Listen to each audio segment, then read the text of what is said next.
Thank you, John, very much. We're now going to hear from President Richard Beyer. President Beyer.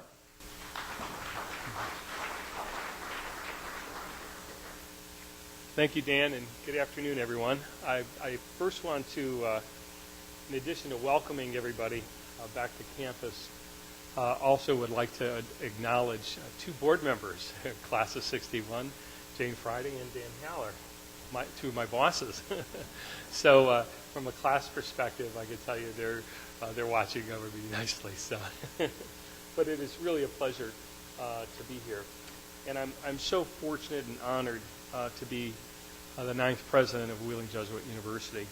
I'm going to read a few of my comments. I have more comments tomorrow at the dinner. I thought I'd kind of give the class of 61 a few insights into some of the things I'm going to say tomorrow, and then you might hear a little bit of that tomorrow, but I wanted to give you some insights on some things. Cindy and I are moving to Wheeling from the Washington, D.C. area. We've been here for 6 months now, and it's been a real special 6 months. The people have been great. The faculty are wonderful. The support from the Jesuit community has just been incredible. I've actually come to Wheeling Jesuit as the first lay president, and it's an incredible and serious responsibility that I have. I've had over 16 years of affiliation in higher education. I come to Wheeling Jesuit with 24 years of senior executive officer experience in business, primarily in the telecommunications world. But I've also spent 16 years affiliated in higher education, sitting on boards and helping schools either in strategy or financial modeling. And also on those 16 years, I spent active on boards, board of trustees for universities and colleges. And I say that because as part of the board work, a very important part of being a board member is being at the consciousness, the mission of the institution. So for those 16 years that I've sat on boards prior to coming to Wheeling Jesuit, ingrained into me at a real high level, macro level was the importance of mission for any institution. And actually, no matter what situation an institution faces, it must never lose its mission focus. And as the first lay president for Wheeling Jesuit, as I had said, I take seriously my deep responsibility for our Catholic Jesuit identity and our mission of educating women and men for life, leadership, and service to others. So I can commit to you, as I say a lot in many, many meetings to faculty, employees, the board, is that the stake in the ground is always doing what is right. And I can absolutely commit to you that we try to do that all the time, and it really helps having the Jesuit community around. It really, for me, Father Jim Fleming, who's a university vice president, my chief of staff, is just an incredible inspiration for me and support for me, as well as all the other Jesuits here. For the class of 61, although many things have changed, I think you'll see, and you hear it a little bit today and as well tomorrow, also much remains the same. And there's some pillars, I think 3 pillars of support that the institution has that has really passed the test of time. First is the mission of educating women and men for life, leadership, and service. And the second is the dedication to a philosophy of education that's rooted in Jesuit spirituality. It still remains today. And third is our flourishing relationship with the Diocese of Wheeling-Charleston and with the bishop. All 3 of those have passed the test of time for almost 57 years. And although our roots, however, though, go back more than 5 decades and reach wider than the Appalachian Hills, as you know, Wheeling Jesuit roots go back to a 450-year history of Jesuit education. And that's really incredible. And so as I talk to people about the millions of people around the world that have been educated and received the Jesuit education, that Wheeling Jesuit University is a microcosm of the global Jesuit education system. And again, what works here today when I meet with other presidents at other Jesuit institutions, I was with Jack DeGioia from Georgetown, and I started to talk to them about all the wonderful things we do.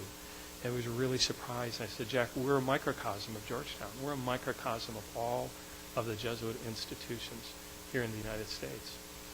And so in terms of what's new, obviously it depends on how long since you've been back. I know a lot of buildings obviously would be new, and obviously there are very limited buildings, 58 through 61. But I was thinking about something that was new. It was just as you graduated, but was new to Wheeling Jesuit in 1962. A young man by the name of Father Jim O'Brien was new to Wheeling Jesuit. And Father O'Brien will be celebrating his 50th year here of Jesuit service to Wheeling Jesuit. And that's really, really incredible. So it's really kind of putting things into perspective that Father O'Brien was new at some point in time. And so many of you have seen all the changes through the years and through the decades. At our 2011 commencement ceremonies, we were able to honor Dr. Pat Casey. It's an honorary degree, class of 61. And we also honored Ed Coyne, our first basketball coach, with an honorary degree for his service to Wheeling Jesuit and the community. And it was really interesting as the introduction was being made. Specifically noted was, we had no gym, no team, no coach, no salary. Yet Coach Coyne went on to build a team which included the class of 1961 and then led his teams to heights of success beyond anyone's expectations. So it's really incredible in terms of what was created. And so I can also tell you that and confirm without a doubt that Jesuit education experience is alive and well at Wheeling Jesuit University. I'm going to talk a lot more in detail tomorrow at dinner about the specifics of academic excellence in the Jesuit tradition and what's taking place today. I'm going to give you some samples of that. I'm also going to talk about research and the scientific research that goes on today that is a link to Jesuit education experience and what we're doing today. I'll talk a little bit about the community service work that students do today, and also the spiritual reflection that continues to go on today, and how the Jesuit community is really is just it's around everything. And so it's important and of course I can't imagine what it was like here. I know there wasn't here. It was just a lot of mud, right? And so, but what you really look at, and what I want to try to be able to do, and I'll do a lot more tomorrow, is to communicate some in-depth of what's happening here and the excellence that it remains here at Wheeling Jesuit. Some really significant things. Also, I'm going to talk a little bit about the future of what is going to happen in Wheeling Jesuit. How are we going to impact the next several generations to come? And so we're doing a lot of planning, and we're going to talk a little bit about the future. We're going to talk a little bit about our challenges. We have some challenges, but those challenges that we face are also very similar challenges that hundreds of other small and medium-sized colleges and universities have throughout the country. But we are in a very, very fortunate situation at Wheeling Jesuit that our academic programs are really solid. We have academic excellence, like you would believe in, just like we had when you were here.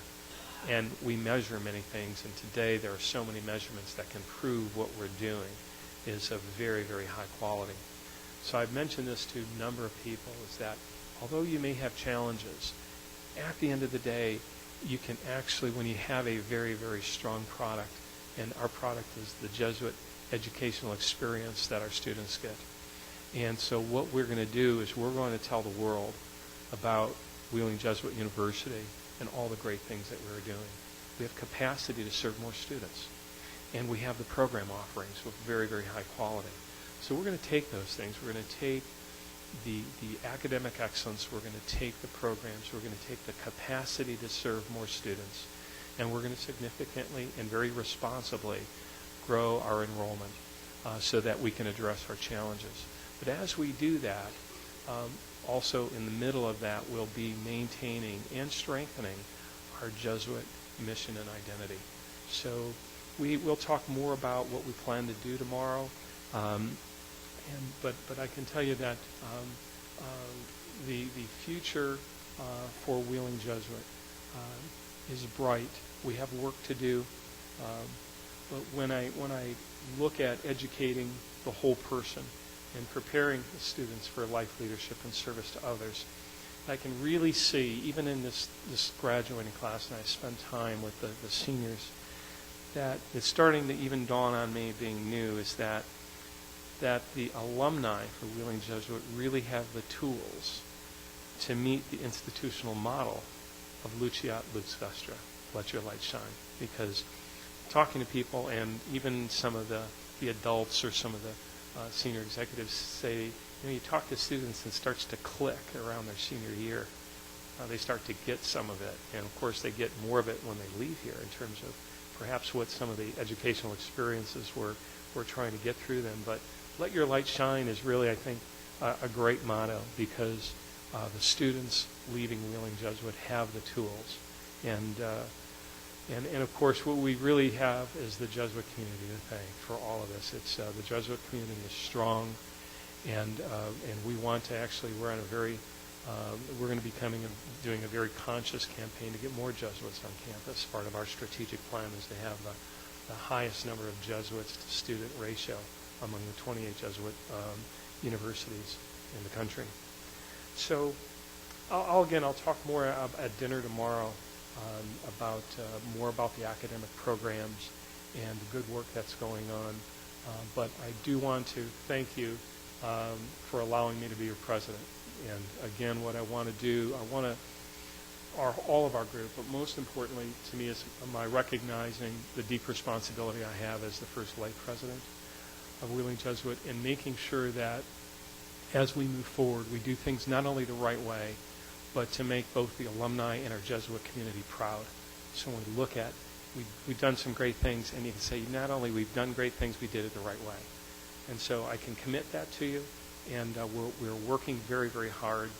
And we also will talk about how you can support us. I'll just mention one thing. Don Mercer, Don's around here somewhere. Music's back at Wheeling Jesuit, and it's coming back in a big way. And it starts with a catalyst, and Don was our catalyst for success. We'll have a very significant brass and pep band by the end of August as a result of some partnerships and a lot of work that's being done. That's just a small sample of many things that we're working on. But again, I thank you very much and welcome you back to campus, and look forward to spending time with every one of you. Thank you so much.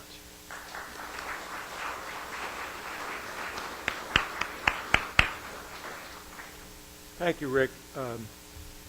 Jane and I can attest to the enormous amount of work that Rick and his team, Jim Holt, Larry Valor, Father Fleming, Joe Book, and others have put in. I mean, these guys are working 7 to midnight hours, literally. And the amount of analysis that's gone into, looking at this university, seeing where our strengths lie and where our weaknesses are, and putting that all together in a strategic plan, and ultimately that's going to evolve into an action plan. It's very impressive. I can say that, we got the reactions from the board, didn't we, Jane? Other people, not only ourselves, saying, wow, after the last meeting. I mean, we've never had this kind of in-depth analysis and feeling of real optimism that we came away with from that last meeting. So, Rick, thank you to you and your team for everything that you're doing. And Cindy, you're right there with this gang. You're part of this team, too. So thank you very, very much. Yes, I think we have some diplomas to award to, first, Rick, from our 50-year club membership award. Stand up.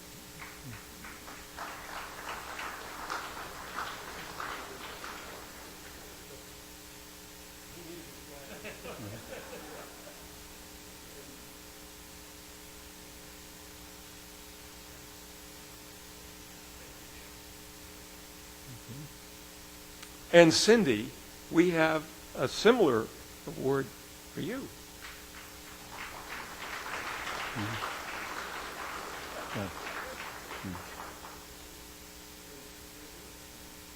Okay. Cindy's been active in helping the the grounds crew and decorate the campus and doing wonderful things there. We'd like to call the president and his wife, back to the diploma table to assist us with giving out the diplomas. By the way, I wanted to just, Rick gave you a little bit of his background, but one of the things that probably we didn't mention, we should mention, that there was a search committee that was formed, and there were a number of alumni on that search committee, and one of our own was part of that search committee, John Yasinski. John? Mm-hmm. Yeah. Thanks for... Okay. Mr. and Mrs. Byer have arrived at the diploma table. I'd just like to say a very few words about honorary membership. In addition to honoring the president and his wife, we give honorary 50-year club diplomas to those we consider friends of the university and of our class.